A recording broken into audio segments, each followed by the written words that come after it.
नमस्कार विद्यार्थी मित्रांनो, स्वागत आहे तुमचं परत एकदा DMR नर्सिंग या यूट्यूब चॅनल. तर पहा, NMMC मुंबई जे नवी मुंबई महानगरपालिका आहे त्या अंतर्गत नवीन जी आहे वॅकन्सी निघालेली आहे. सध्या जे आहे ऑलरेडी परमनंटची वॅकन्सी या ठिकाणी निघालेली आहे नवी मुंबई महानगरपालिकेची. पण परमनंट वॅकन्सी कोर्टामध्ये असल्यामुळं जे आहे 4 आठवडे कोर्टाने त्या ठिकाणी कालावधी दिलेला आहे नवी मुंबई महानगरपालिकेला की तो क्लिअरन्स करा म्हणून. आता या ठिकाणी जवळपास हे 4 आठवडे संपत आलेले आहेत. तर या ठिकाणी तो परमनंटचा क्लिअर होऊन जाईल त्यामध्ये, पण सध्या त्याला वेळ लागत आहे. त्यामुळं नवी मुंबई महानगरपालिकेने 6 महिन्यासाठी स्टाफ नर्सची नवीन वॅकन्सी काढलेली आहे. तर ते पूर्ण काय प्रोसेस आहे पाहून घेऊ. शेवटची तारीख, वॅकन्सी किती येतं वगैरे सर्व माहिती तुम्हाला या व्हिडिओच्या शेवटपर्यंत राहिला तर नक्कीच भेटून जाईल. व्हिडिओ पूर्ण पहा, व्हिडिओ स्किप नका करू. तर चला स्टार्ट करूया. तर पहा, या ठिकाणी स्टाफ नर्स मेल आणि स्टाफ नर्स फिमेल अशा 2 पोस्टसाठी या ठिकाणी वॅकन्सी निघालेली आहे. पोस्ट एकच आहे, पण या ठिकाणी यांनी staff nurse male female separate केलेले. तर पहा, 12वी उत्तीर्ण सायन्समध्ये जे आहेत त्या उत्तीर्ण असणं गरजेचं आहे, ज्यामध्ये जनरल नर्सिंग, मिडवायफरी आणि डिप्लोमा BSc नर्सिंग या ठिकाणी जे आहे. त्यानंतर महाराष्ट्र नर्सिंग काउन्सिलचं नोंदणी बंधनकारक आहे, ज्यामध्ये वयोमर्यादा दिलेली आहे जी ओपनसाठी आहे 38 वर्ष, त्यानंतर राखीवसाठी दिलेली आहे 43 वर्ष. त्यानंतर मानधन जे भेटणार आहे तुम्हाला 20,000 हे मासिक मानधन, ठोक मानधन आहे. यामुळे या ठिकाणी तुमचं मानधन वाढ वगैरे कशाही प्रकारचं होणार नाही आहे. जे पोस्ट आहे तर खूप जास्त पोस्ट आहे. त्यामध्ये पहा, जवळपास तुमच्या वॅकन्सी ज्या आहेत तर 41+3 अशा प्रकारचे जवळपास 44च्या जवळपास या वॅकन्सी आहेत. मेलसाठी फक्त या ठिकाणी 3 वॅकन्सी सुटलेल्या आहेत. लक्षात असू द्या, मेल जे कॅन्डिडेट आहेत त्यांच्यासाठी फक्त 3 वॅकन्सी आहेत, जे की इतर मागास वर्गासाठी 1 आहे, सशब माप्रसाठी 1 आहे आणि अराखीवसाठी 1 अशा 3 जागा आहेत. बाकीच्या ज्या जागा आहेत 6, 3, 1 त्यानंतर 1, 2 अशा प्रकारचे जास्त प्रमाणात ज्या वॅकन्सी आहेत ह्या सर्व स्त्री गटामध्ये आहेत, जे की फिमेल स्टाफ नर्स आहेत. त्यामध्ये अराखीवमध्ये 8 आणि इतर मागासवर्गामध्ये 5. त्यानंतर अशा प्रकारचे सर्व मिळून हे 41 आणि हे 3 असे एकूण 44 अशा एवढ्या वॅकन्सी या ठिकाणी निघालेल्या आहेत. त्यानंतर पुढची प्रोसेस पाहून घेऊ. यामध्ये पुढं काय सांगितलेलं आहे ते पण माहिती पाहून घेऊ. आपण यामध्ये 15 वित्त आयोगाअंतर्गत ही वॅकन्सी असल्यामुळं जे आहे तुम्हाला कंत्राटी तत्वावर असणार आहे. या ठिकाणी तुम्हाला जे करायचं आहे, वेबसाईट जी आहे nmmc.government.in या संकेतस्थळावर सर्व अपडेट तुम्हाला भेटून जातील. म्हणजेच नवी मुंबई म्युनिसिपल कॉर्पोरेशन.government.in या संकेतस्थळावर जाऊ, त्या ठिकाणी ही तुम्हाला जाहिरात भेटून जाईल. ही जर जाहिरात तुम्हाला पाहिजे असेल तर ही जाहिरात आपल्या टेलिग्राम आणि व्हॉट्सअप चॅनलवर अवेलेबल आहे. त्या ठिकाणी जाऊन तुम्ही घेऊ शकता. त्याची लिंक जी आहे आपल्या डिस्क्रिप्शन बॉक्समध्ये देऊन ठेवलेली आहे. त्यानंतर विद्यार्थी मित्रांनो, पुढे पहा, अर्ज करायच्या अनुषंगाने सूचना काय दिलेल्या आहेत. तर त्यामध्ये पहा, ऑलरेडी सांगितलेले 6 महिने तुम्हाला पूर्ण या ठिकाणी जॉबचा कालावधी असणार आहे. ऑलरेडी तुम्हाला मेन्शन केलेला आहे. त्यामध्येच तुम्हाला जॉब करायचं. एक्सटेन्शन पिरियड भेटायचे चान्सेस कमी येते यामध्ये, कारण परमनंटची वॅकन्सी जर त्या ठिकाणी क्लिअर झाली तर या ठिकाणी तुम्हाला डायरेक्टली काढून टाकण्यात येईल, रिलीव्ह करण्यात येईल. यामध्ये खूप जास्त चान्सेस आहेत की काढण्यात येतील, पण सांगता येत नाही. काम जर चांगलं असेल तर कंटिन्यू पण करू शकतात. त्यामध्ये पुढं काय दिलेलं आहे पहा, स्टाफ नर्स या पदाकरता पूर्ण भरलेले अर्ज जे आहेत 5-6-7 मुद्द्यानुसार सर्व कागदपत्रे जे आहेत व्यवस्थित तुम्हाला असले पाहिजे.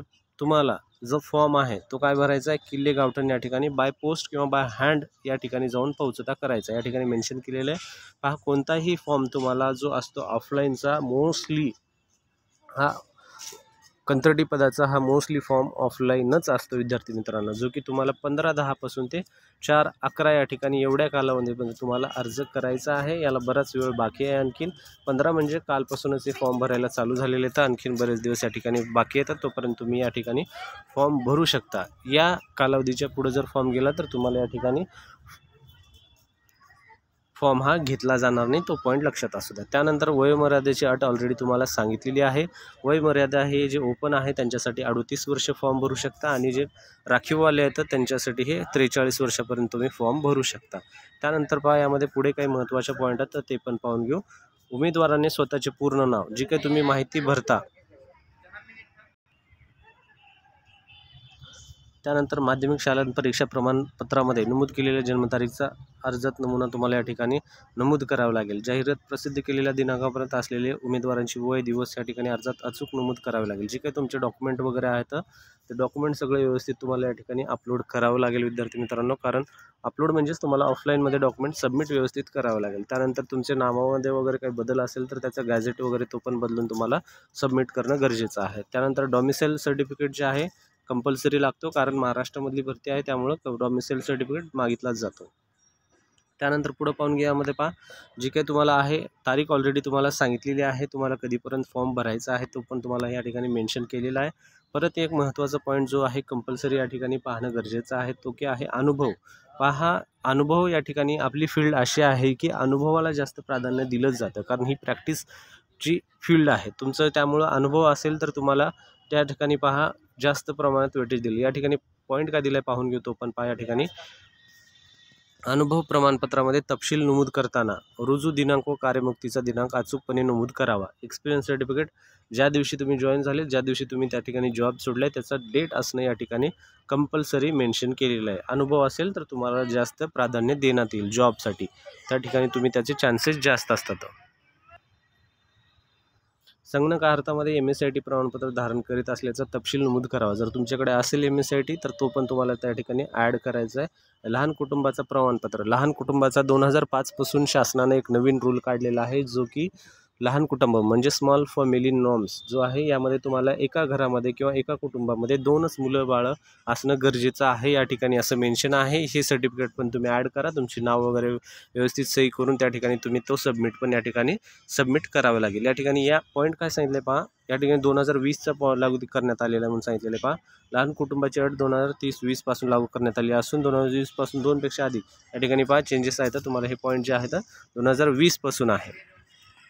त्यानंतर उमेदवाराचा फोटो व स्वाक्षरी व्यवस्थित लागेलच, तो पण तुम्ही हे पाहून घ्या.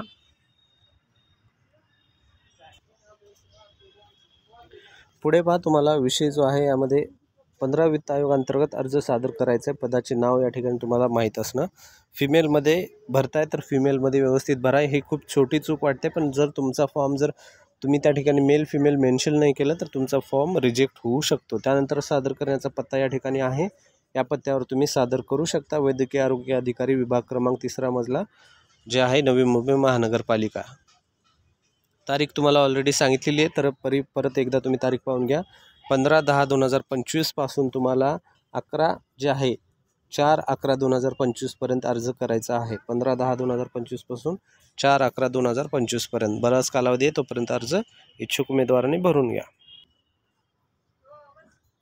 डॉक्युमेंटमध्ये एवढे डॉक्युमेंट आहेत, तर एवढा तुम्ही स्क्रीनशॉट काढून घेऊ शकता किंवा एवढ्या डॉक्युमेंटचं तुम्ही जे आहे लिहून घेऊ शकता. एवढे डॉक्युमेंट तुम्हाला कंपल्सरी या ठिकाणी लागणार आहे. त्याचे की वयाचा दाखला आहे, त्यानंतर मग शैक्षणिक अर्हता आहे, तुमचं काउन्सिलचं रजिस्ट्रेशन असणं पण या ठिकाणी गरजेचं आहे. त्यानंतर शासकीय निमशासकीय जे काही अनुभव आहे तुमचा, तो अनुभव तुम्ही सर्टिफिकेट पण यामध्ये ॲड करू शकता. Domicile certificate, non criminal certificate जो आहे OBCसाठी लागतो. जर तुम्ही त्या अंतर्गत मोडत असाल तर OBC तुम्ही तो पण घेऊन ठेवा. आधार कार्ड, पॅन कार्ड, त्यानंतर सध्याचा पासपोर्ट साईज फोटो, लहान कुटुंबाचं प्रमाणपत्र, विहित नमुना जो आहे तुम्हाला, जो गॅझेटमध्ये नाव बदल जर झाला असेल तर ते पण तुम्हाला द्यायचं आहे.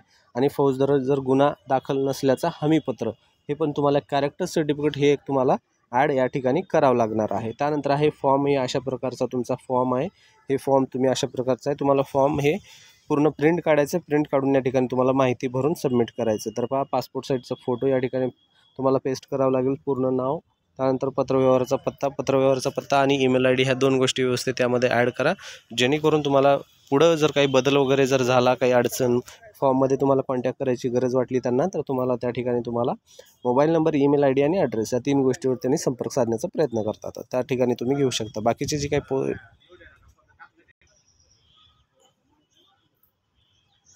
हे पुढची काय माहिती पहा, हे माहिती पाहून घ्या. यामध्ये अशा प्रकारचं तुम्हाला पूर्ण भरायचं आहे. यामध्ये करेक्शन वगैरे काही करू नका, चुका जास्त नका करू, जेणेकरून तुमचा फॉर्म यामुळे त्यांना समजणार नाही आणि रिजेक्ट होईल, असं तुम्ही काही करू नका.